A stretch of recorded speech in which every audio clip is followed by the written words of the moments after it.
जागेवर बसून घ्या, कारण आता मी आमंत्रित करतोय की ज्यांच्या केवळ माता भगिनींनो असं उच्चारल्यानंतर महाराष्ट्रातली तमाम जनता थरारून उठते, ज्या सगळ्यांचे प्रश्न मांडतात, आपल्या मनातलं सगळं दुःख, सगळ्या गोष्टी बाजूला ठेवून जी वाघीण संपूर्ण महाराष्ट्रासमोर उभी आहे ती पंकजाताई मुंडे यांना मी विनंती करतो की ताई साहेब, आज मी जेव्हा बाहेर पडलो ताई, एक छोटीशी कविता मला एका मित्रांनी ऐकवली, ती तुमच्यासाठी आहे. त्यांनी असं सांगितलं की जाता का तुम्ही असते काय तिथे, जाता का तुम्ही असते काय तिथे, विचारलं तिने त्याला, तो म्हणाला एक नवा विचार, जगण्याला मिळणारा आकार, एक मोठी सावली, एक आभाळ माया, भेटायला जातो बहिणीला. त्यानंतर आदरणीय ताईसाहेबांना विनंती करतो आपण या समुदायाला संबोधित करायचे. आदरणीय ताईसाहेब.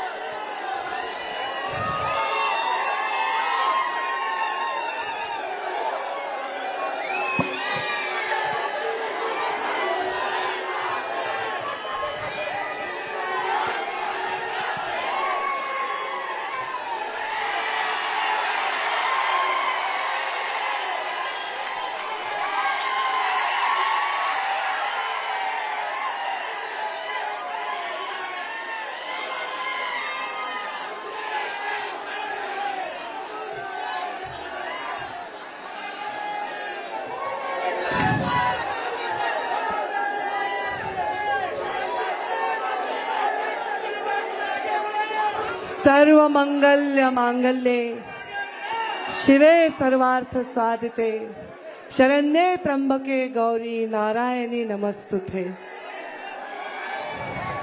या देवी सर्वभूतेषु नमस्तस्यै नमस्तस्यै नमो नमः. पोलिसांनो, अरे खाली बसा.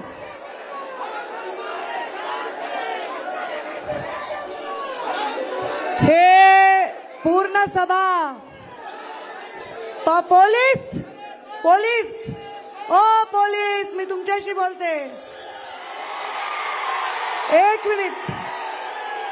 सर्व सभा शांत आणि शिस्तीत आहे. समोरचे 5-6 पोरं ज्यांनी डोक्याला पंचे बांधलेत ते धिंगाणा करायलेत. तुम्ही आमचे असताल तर धिंगाणा करणार नाहीत.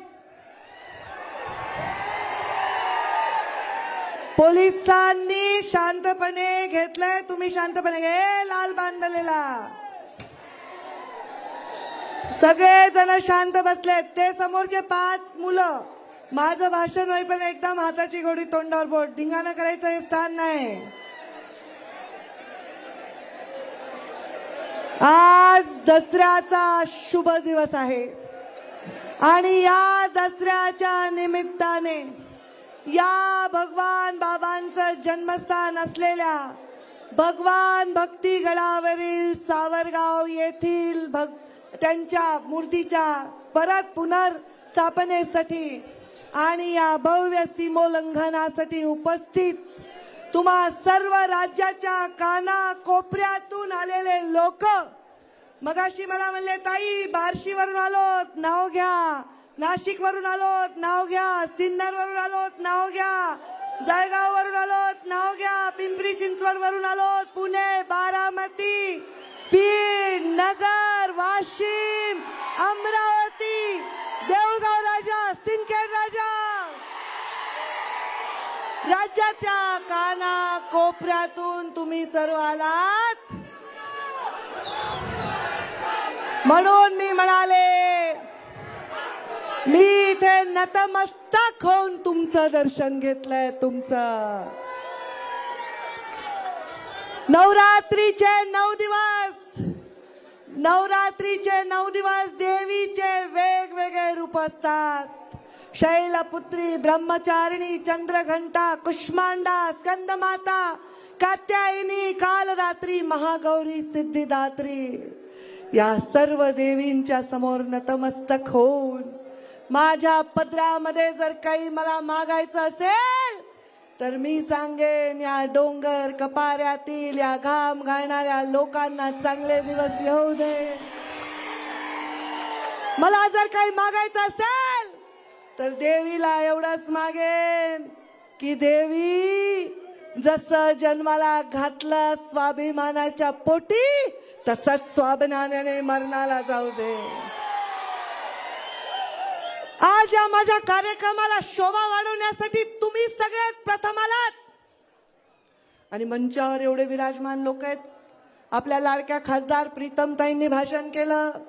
मंचावर आता आमच्या आईसाहेब राधाताई सानप आहेत, खासदार सुजय विखे आहेत, आमच्या मंचावर उजव्या बाजूला 3 जिल्ह्याचे आमदार सुरेश धस आहेत, ते मच्छिंद्रनाथ गडावून आलेत. मंचावर आमचे भाऊ ते पण पिवळ्या कपड्यात आहे, मी पण पिवळ्या कपड्यात आहे. आमचे महादेवराव जानकर, सर्जेराव तात्या, मंचावर उपस्थित आमदार मेघना बोर्डीकर, आमदार मोनिका राजळे, मुंडे साहेबांचे लाडके बर का, माझे म्हणत नाही, मुंडे साहेबांचे लाडके आदरणीय माजी आमदार कर्डिले साहेब, मंचावर उपस्थित आमचे माजी आमदार ज्येष्ठ मार्गदर्शक धोंडे साहेब, आमचा जय हरी नेवास्याहून आलेत मुरकुटे साहेब, आमचा अत्यंत तडफदार युवा मोर्चा नाही सॉरी जिल्ह्याचा आमचा युवा अध्यक्ष आमचा राजेंद्र मस्के, मंचावर उपस्थित अक्षय मुंदडा, रमेशरावजी अडसकर, रामभाऊ कुलकर्णी, गोविंदांना केंद्रे, आमचे मार्गदर्शक आहेत ते सुद्धा ज्येष्ठ. मंचावर उपस्थित केशवदादा आंधळे, आमचे राजाभाऊ मुंडे, सदाशिव खाडे पिंपरी चिंचवडून खास आले, प्रवीणजी घुगे, मोहनराव जगताप, दशरथदादा वनवे, ज्यांनी माझं स्वागत केलं ते भगवान बाबांच्या परिवारातले आणि त्यांच्या संस्थेचे सर्वजण ट्रस्टी, खास करून वसंत सानप, संदेश सानप, या गावचे सरपंच, प्रथम नागरिक रामचंद्रजी, आमच्या ऊसतोड कामगार संघटनेचे गोरखदादा रसा, श्रीमंतराव जायबाई, कृष्णा चाटे, विजूभाऊ गोलार. मंचावर उपस्थित सर्वांची नावं मी घेत नाही. आमचे रमाकांत बापू आहेत, सगळेच आहेत, आमचे देवीदास राठोड आहेत.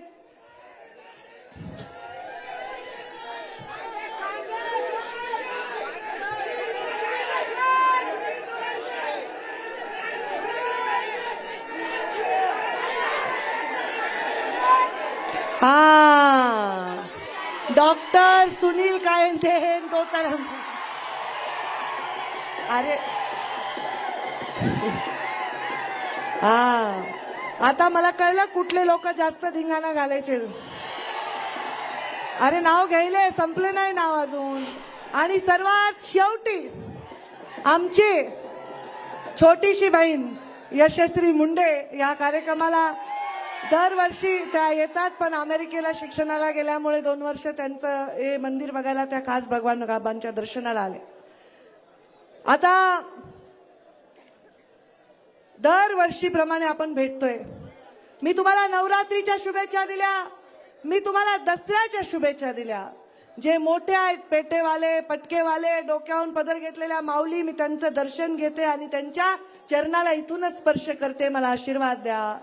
आणि जे लहान आहेत त्यांना इथून मी आशीर्वाद देते की ईश्वर करो तुम्ही सुखी राहावा, तुमच्या सगळ्या मनोकामना पूर्ण व्हाव्या, तुमचे सर्व कष्ट दूर व्हावे. आता दसऱ्याचा मेळावा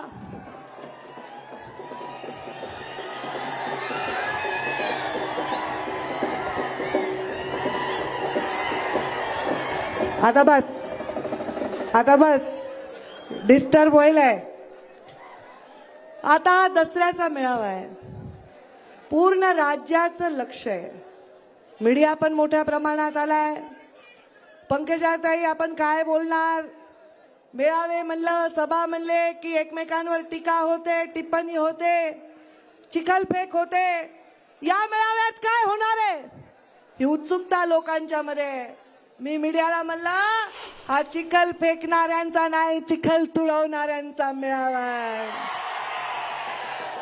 आणि त्यामुळे चिखल तुडवणं, संघर्ष करणं हे आमच्या रक्तातच आहे. मी काय बोलणार आहे कुणाविषयी? माझ्या जीवनात मी जे मुंडे साहेबांचे विरोधक होते, जे मला विरोध केला, ज्यांनी पातळी सोडून माझ्यावर टीका केली, कधी मी त्यांच्यावर बोलले का? कधी मी वाईट बोलले का कुणाविषयी? कधी कुणावर वैयक्तिक आरोप केले का?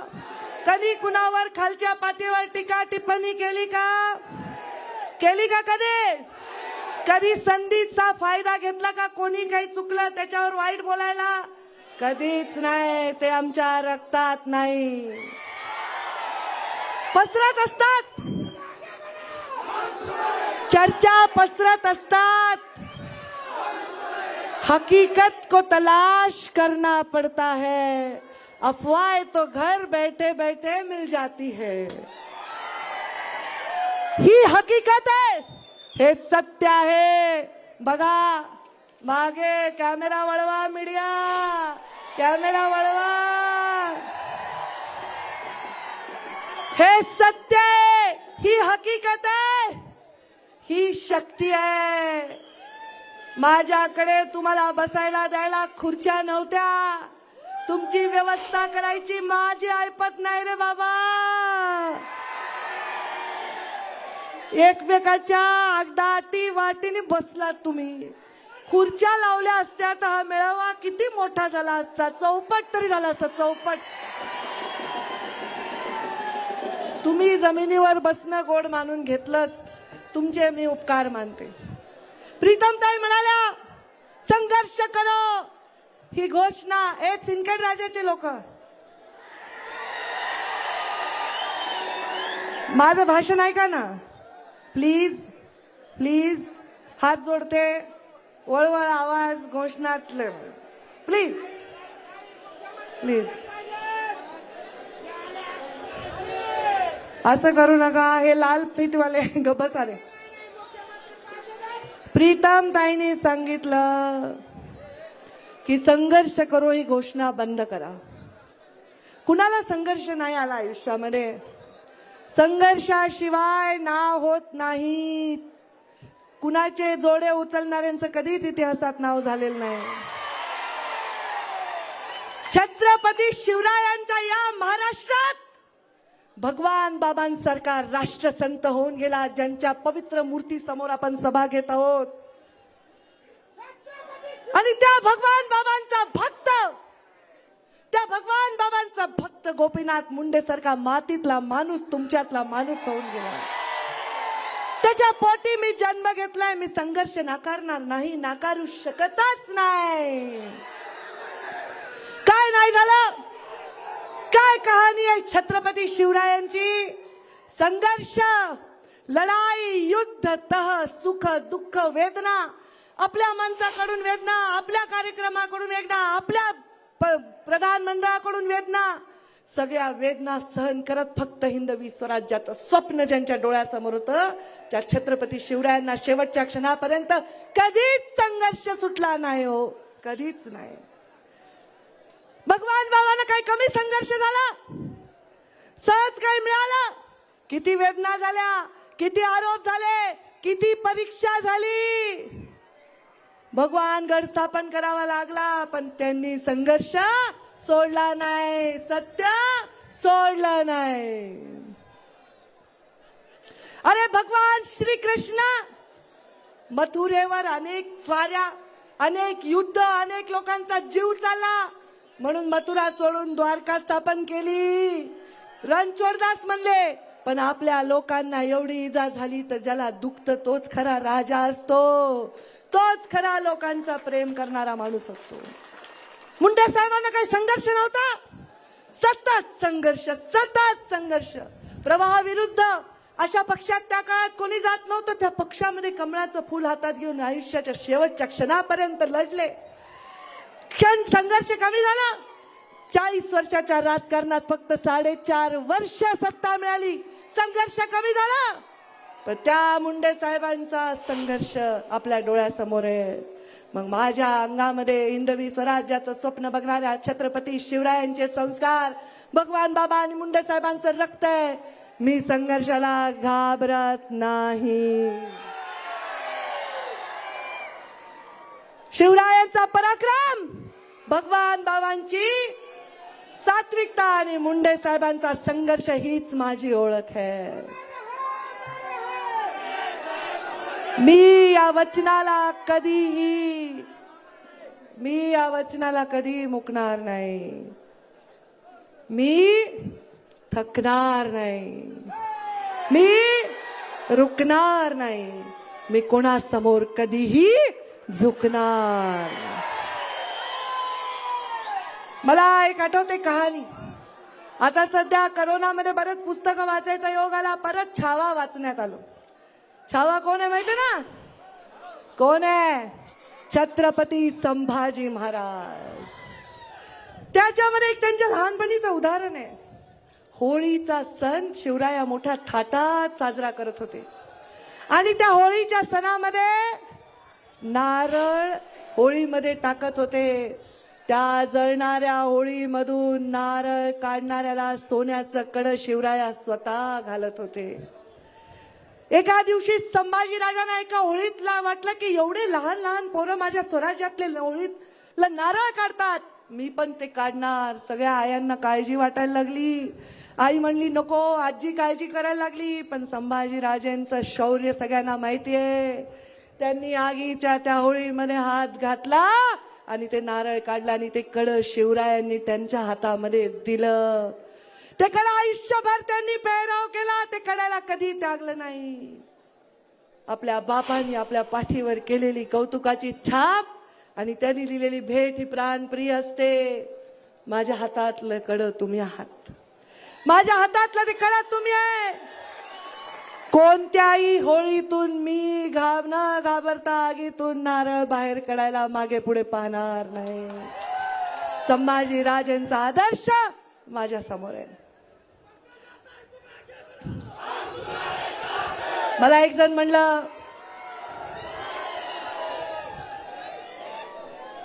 जण म्हणलं की ताई, शहरातले माणसं बिचारे राजकारण कळत नाही फारसं, बातम्या बघून लक्षात येतं आणि बातम्या तर आपल्याला माहिती आहे. त्यांनी सांगितलं ताई तुमच्यावर आरोप आहे. म्हणलं कसला आरोप आहे? ताई म्हणे तुम्ही गर्दी करता. म्हणलं आता राजकारणात गर्दी करणं आरोप आहे का? आता गर्दी करते म्हणजे काय? मी नुसतं रेणुका मातेच्या दर्शनाला गेले माहूरला, एवढे लोक माझ्या पायात, मला चढता येईना देवीला. गर्दी करते तर चांगलंच आहे ना, माझ्यासाठी पक्षासाठी सुद्धा चांगलं आहे ना, हे निवडून येणाऱ्यांसाठी चांगलं आहे ना. मला गर्दी करते तर माझं कौतुक आहे, माझ्या नेत्यांना कौतुक आहे. माझे नेते जे.पी. नड्डांनी मला राष्ट्रीय अध्यक्षांनी सांगितलं तुमची गर्दी तुमची ताकद आहे, त्या गर्दीची काळजी घ्या. काही काळजी नाही आहे, गर्दी माझी शक्ती आहे. या मेळाव्यावर आपले अमितभाई शहा आले होते की नाही? 2 वेळा अमितभाई शहा आले. त्यांनी बघितलंय की ही गर्दी आहे, ही आपली ताकद आहे. आमचे लोक राणा वनातले बिचारे, त्यांच्यामध्ये प्रेम करण्याचं पण त्यांचं प्रेम पण जोरात आहे. हे काय आरोप असू शकत नाही. वारसा चालवता. म्हटलं आता वारसा तर मी चालवणारच ना. मी काय गोपीनाथ मुंडेंचा वारसा चालवत नाही. गोपीनाथ मुंडेंनी ज्या पंडित दीनदयाळ उपाध्याय यांच्या विचारांचा वारसा आणि झेंडा हातात घेतलाय, मी त्यांचा वारसा चालवते. त्या पंडित दीनदयाळ उपाध्याय ज्यांचा वारसा अटल बिहारी वाजपेयींनी घेतलाय, मी त्यांचा वारसा चालवते. मी त्यांच्याकडे बघून राजकारण करते. त्या अटल बिहारी वाजपेयींना बघून गोपीनाथ मुंडे आणि प्रमोद महाजन हे राजकारणात आले, अनेक लोक आले. मी त्यांचा वारसा चालवते. आणि त्याच पंडित दीनदयाळ उपाध्यायांच्या विचारांवर प्रत्येक योजना, प्रत्येक काम, प्रत्येक दिवस जो कंठत आहे तो प्रधानमंत्री नरेंद्र मोदी, मी त्यांचा सुद्धा वारसा चालवते. ज्यांनी 370चा कलम आणलं आणि या देशाला नाही जे करणं शक्य ते करून दाखवलं, 100% बहुमत आणण्यासाठी रात्रीचा दिवस आणि दिवसाची रात्र केली, तर अमित शहांचा वारसा नाही का चालवत आम्ही सर्वजण कार्यकर्ते? मी काय फक्त गोपीनाथ मुंडेंचा वारसा चालवते असं म्हणणाऱ्यांना मला सांगायचंय की गोपीनाथ मुंडेंचा विचार म्हणजे यांच्यापेक्षा काय वेगळे, काय वेगळे? पंडित दीनदयाळ उपाध्याय, अटल बिहारी वाजपेयींपेक्षा गोपीनाथ मुंडेंचे विचार.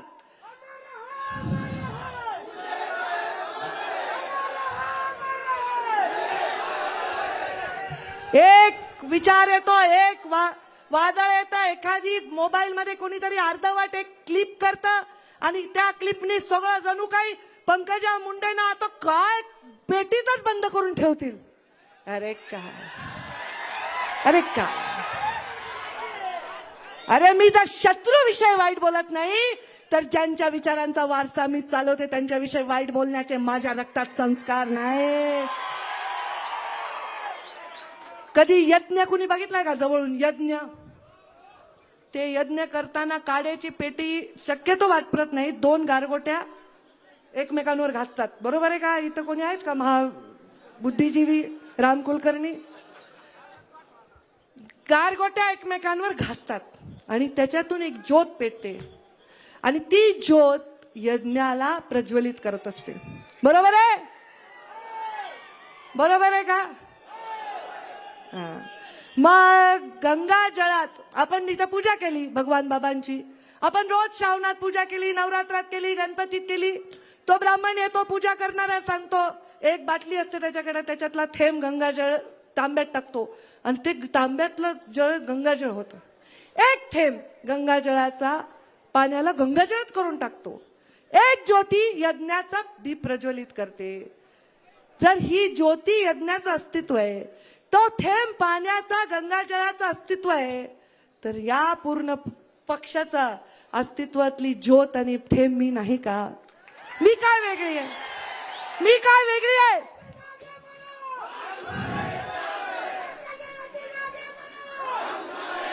रोज तेच तेच तेच काय नाही आहे.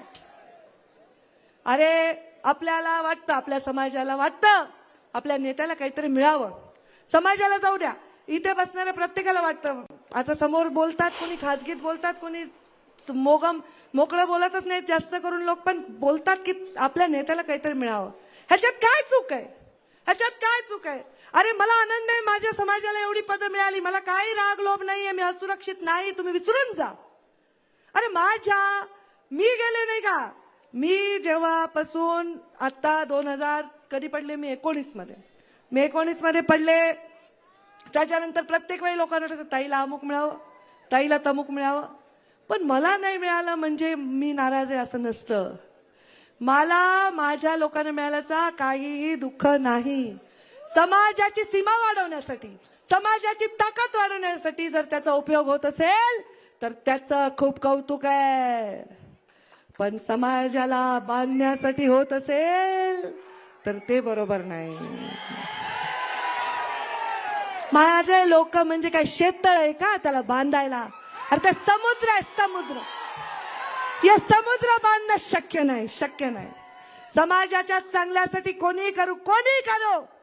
फाटक्या दरिद्री वस्त्र नेसणारा दरिद्र नारायण असेल, मी त्याच्या चरणी नरेंद्र मोदींच्याच संस्कारात वाढलेली आहे, त्याच्या चरणी मी डोकं ठेवीन, डोकं त्याचे पाय पुजेन. पण समाजाला बांधायचं सोडून समाजाच्या भिंती जर कोणी उभ्या करायचा प्रयत्न केला तर त्याला क्षमा होणार नाही. मी तर खूप क्षमाशील आहे, पण तुम्ही क्षमा करणार नाहीत याची मला गॅरंटीच आहे. आता 2019 नंतर किती आमदार झाले? पहिल्या टप्प्यात 4 झाले का? 4 झाले. मला माहिती, मी भाजपच्या संस्कारात वाढले. आज सकाळी परमपूज्य मोहनजी भागवत यांचं मी भाषण बघत होते आणि ते भाषण बघत असताना मी बघत होते की त्यांचा प्रमुख पाहुणा एक स्त्री आहे. मला किती आनंद वाटला. मला असं वाटलं आजचा दिवसच स्त्रीचा आहे, स्त्रीच्या सन्मानाचा आहे. प्रीतमताई म्हणाल्या की देशात एवढा रानामध्ये वनामध्ये मेळावा कोणी घेत नाही, एक स्त्री घेते, एक स्त्री. एक तुमची लेख. आज मी परमपूज्य मोहनजी भागवतांचं भाषण ऐकलं. स्त्रीला सन्मान देण्याची सुरुवात दिवसाची झालेली आहे आणि आपल्याला त्यांचं भाषण ऐकताना मला सहज आठवलं, निर्माणों के पावन युग में हम चरित्र निर्माण न भूले, निर्माणों के पावन युग में हम चरित्र निर्माण न भूले, स्वार्थ साधना की आंधी में वसुधा का कल्याण न भूले, शील विनय आदर्श श्रेष्ठता गाए बिना झनकार नहीं, तार बिना झनकार नहीं, शिक्षा क्या स्वर साध सकेगी यदि नैतिक आधार नहीं, कीर्ति की कौमोदी की गरिमा में संस्कृती का सम्मान न भूले. हे बरोबर आहे. वाक्यचार तुमच्या डोक्यावरून गेले असतील, काही कळले असतील. पण आपण राजकारण करत असताना पद, प्रतिष्ठा, श्रेष्ठता ह्याच्यामध्ये आपण मानवताचं कल्याण विसरलं नाही पाहिजे. मी खुर्चीवर विराजमान होण्यासाठी राजकारणात असेल तर 2 माणसं सुद्धा इथं जमणार नाही. खुर्च्या रिकाम्या जातात. खुर्च्या रिकाम्या जर तुम्ही लोकांना प्रेम दिलं नाही तर. पण जर मी स्वाभिमानाने तुमच्या प्रेमाने इथे काम करत असेल, खुर्ची म्हणजे पद आहे. आता माझ्याकडे काही पद आहे का? आता 4 आमदार आधी झाले. मला माहिती आहे भाजपचा संस्कार आहे, ज्यांनी निवडणूक लढली त्यांना संधी नाही, मी गप्पा बसले. पण लोकांच्या प्रश्नांचे उत्तर माझ्याकडे नाहीत. मग जे निवडणूक लढले त्यांना संधी दिली, जे पडले त्यांना दिली. माझी काही तक्रार नाही. ह्याचे उत्तर मला द्यायचेच नाहीये. मला याचे उत्तर द्यायचेच नाहीत, कारण मी उत्तर देणारी नाही. मी उत्तर देणारी नाही. हे सगळे आले ना, अरे पक्ष वाढेल ना. 4 आमदार आधी झाले, पुन्हा 4 झाले, पुन्हा 4 खासदार झाले. कमी जास्त असेल तर मला दुरुस्त करा. हो, 4 आमदार आधी झाले, 4 पुन्हा झाले, 4 खासदार झाले, 5 आणखी काय झाले, सगळे आमदार झाले. काय झालं? शक्ती वाढली ना. अहो 2019च्या निवडणुकीत महाजनादेश यात्रा आमचे नेते देवेंद्र फडणवीस यांनी काढली होती. राज्याचे मुख्यमंत्री ते होणार होते आणि जेव्हा राज्यामध्ये सभा घ्यायच्या होत्या आणि तेव्हा सभा घेण्यासाठी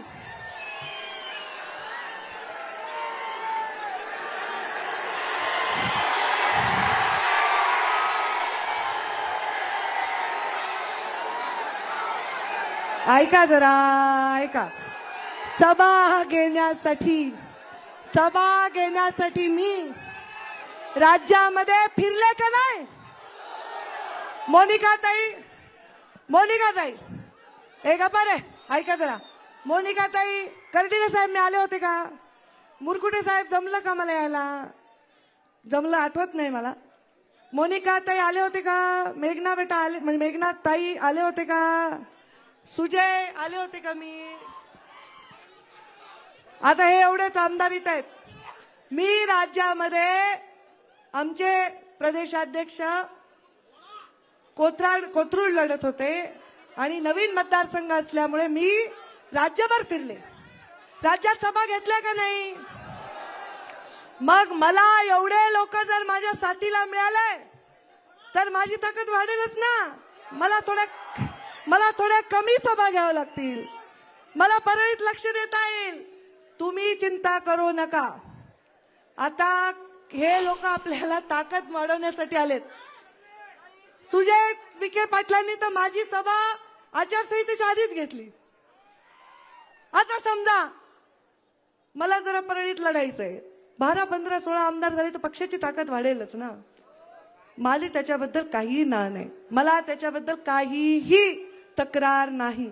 मी हात जोडून विनंती करते की आता हे विषय बंद करा. मी पण त्याच मुशीतून, ज्या संस्काराच्या मुशीतून देशातील आमचे नेते काम करतात त्याच मुशीतून मी आले. काल परवा जन्मले नाही, मी पण 17 वर्ष राजकारण करायला. त्याच मुशीतून मी आले आणि त्याच कुशीतून सुद्धा मी आले. त्यामुळे मी हे विचार माझे आहेत की व्यक्ती श्रेष्ठ नाही, संघटन श्रेष्ठ आहे. बरोबर आहे. आमच्याकडे असं म्हणतात की व्यक्तीपेक्षा संघटन मोठे आहे, त्याच्यावर माझा संपूर्ण विश्वास आहे. मी हा नियम मानते. हा नियम सर्वांना लागू आहे. प्रीतम मुंडेला लागू आहे, तुम्हाला सुरेश दसला लागू आहे, सुजय विखेला लागू आहे. जानकर आमच्या पक्षाचे नसल्यामुळे तुम्हाला काही नियम नाही, तुमचा रासप आहे. हा नियम या सगळ्या पक्षाच्या लोकांना लागू आहे. संघटन श्रेष्ठ आहे व्यक्तीपेक्षा. राजा असेल किंवा रंक, सगळ्यांना हाच नियम आहे. मलाही तोच नियम आहे, मी तो मान्य करते. आता तुम्ही म्हणताल ताई आता हे बंद करा. मीडिया, मी तुम्हाला हात जोडते, आता बंद करा. पुढे कुठलाही आता पुन्हा कोणत्या आमदारांची यादी आली तर कृपा माझं नाव चालवू नका, मी तुमच्या पाया पडते. मी आता 2024च्या तयारीला लागलेली आहे.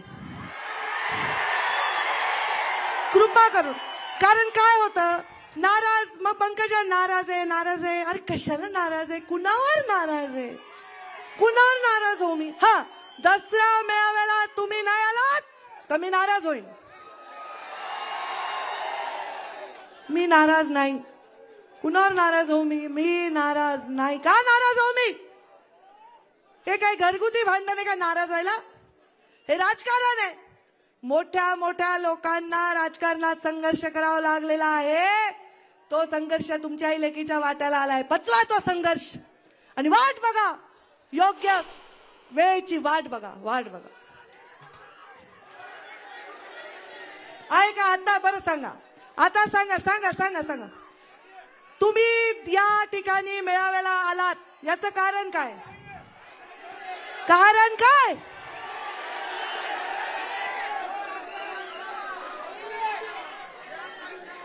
मी मंत्री आहे का, आमदार आहे का, खासदार आहे का, ग्रामपंचायतची सदस्य आहे का? आलात कशामुळं? मी तुम्हाला काय देते?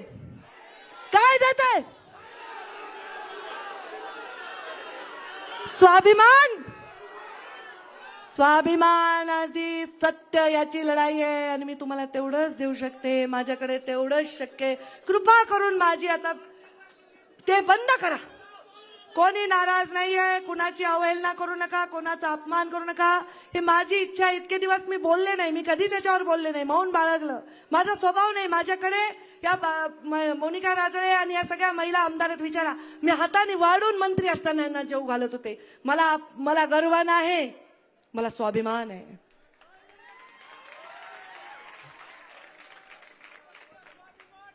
मी तुम्हाला असत्य कधी बोलणार नाही. मी सत्यच बोलणार. सत्य स्वस्थ होतं पण पराजित होत नाही, कधीच पराजित होत नाही. त्यामुळे हा विषय आता संपलाय. माझ्या लेखी ज्यांना करायचंय ते करतील, तेव्हा करतील. आपण गपचूप ते 2024च्या ज्याच्या त्याच्या तयारीला लागलं पाहिजे. जमलं नाही, तुम्हाला अपमान वाटेल असं वागले का? मी सांगा, मला लाज वाटते का तुम्हाला? की अरे आपला नेता असा वाटतं का? माझं काही चुकलंय का? माझ्याकडून काही राहिलंय का?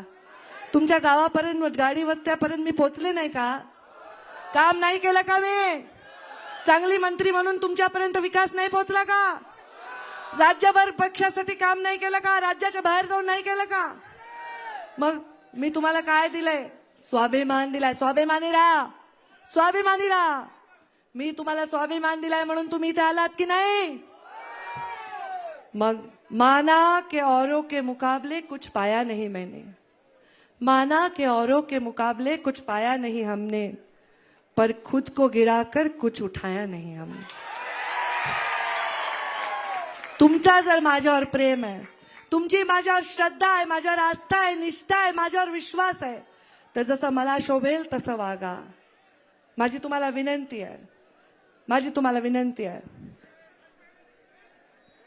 मी स्वतःहूनच सांगितलं, आता मी 2024ला परळी मतदारसंघात पक्षाने तिकीट दिलं तर त्याच्या तयारीला लागणार आहे.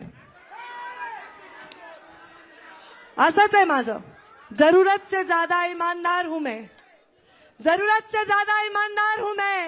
इसलिए सबके नजरों में गुनहगार हूं मैं. मला मला पक्षाला त्रास द्यायचा नाही. आता कोणत्या नेत्याच्या बद्दल काही बोलायचं नाही. आपण आपलं शांत राहायचं. भगवान बाबांची प्रतिमा समोर आणायची. मी दुर्गेचं रूप धारण करावं तुम्हाला वाटतंय ते करते. मी दुर्गाच असं बोलू शकते. सत्य बोलते मी तुम्हाला. माझं म्हणणं आहे, थांबा, मी तुम्हाला सांगते, तयारी करू आपण जोरात. 2024ला निवडणूक आहे. एकदा आपण समर्पण करून दाखवलं. समर्पणच केलं ना. गोपीनाथ मुंडे नाव जोडल्यापासून दुसऱ्या बोटाला स्पर्श नाही केला तुम्ही कमळाशिवाय. काहीच दाबलं नाही तुम्ही. काय मिळालं तुम्हाला? त्यामुळे समर्पणाची ताकद एकदा दाखवच. एकदा शांतपणे 2024च्या तयारीला लागवा. ज्योतीतून यज्ञ आणि थेंबातून गंगा किंवा समुद्र कसा बनतो हे आपण दाखवू. झोकून द्याव कामासाठी आणि कष्ट करून उभं करू आपलं स्वाभिमानाचं राज्य. मी तुमच्या बरोबर आहे, तुम्ही माझ्या बरोबर आहे. आता ह्या सगळ्या कहाण्यांना मला विराम द्यायचा आहे. मी काही पदर पसरून कुणासमोर काही मागायला जाणार नाही.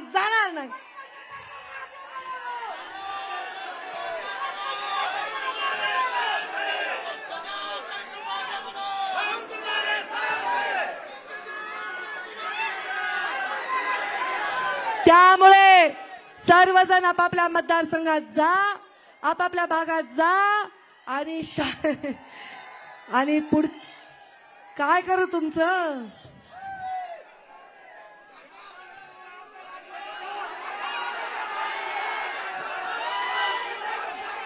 आणि आपली वज्रमुठ आवळा आणि हवेमध्ये अशी हात हलवा.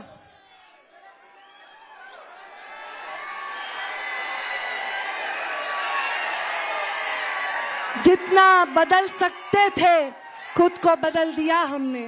अब जिनको शिकायत है वो खुद को बदले, असं माझं म्हणणं आहे. मी तुमच्यासाठी रोज मैदानात असणार आहे. आंघोळ करणं, जेवण खाण्याचे 6 तास सोडले तर मी तुमच्या समोर रात्रंदिवस काम करणार. मी तुमच्यासाठी आहे, तुम्ही माझ्यासाठी आहात आणि मी माझ्या संस्कारांसाठी आहे. गोपीनाथ मुंडे या नावाला बट्टा लागेल असं वागणार नाही. मी उठणार नाही, मी मातणार नाही. मी घेतला वसा हाताच्या मुठ्यावळा एक वज्रमुठ करा. कदाचित मी तुम्हाला वाशिमला दिसेल, अमरावतीला दिसेल, नाशिकला दिसेल, सिन्नरला दिसेल. मी तुमच्या सोबत काम करणार आहे, तुमच्या समवेत काम करणार आहे. आता संपला विषय, आपण आपलं काम करूया. तुम्ही कोणी आता पदाची अपेक्षा करायची नाही, मीडिया चर्चा करायची नाही. भगवान बाबा की, भगवान बाबा की, भगवान बाबा की. धन्यवाद. धन्यवाद ताई साहेब, पंकजा ताई साहेब मुंडे, खासदार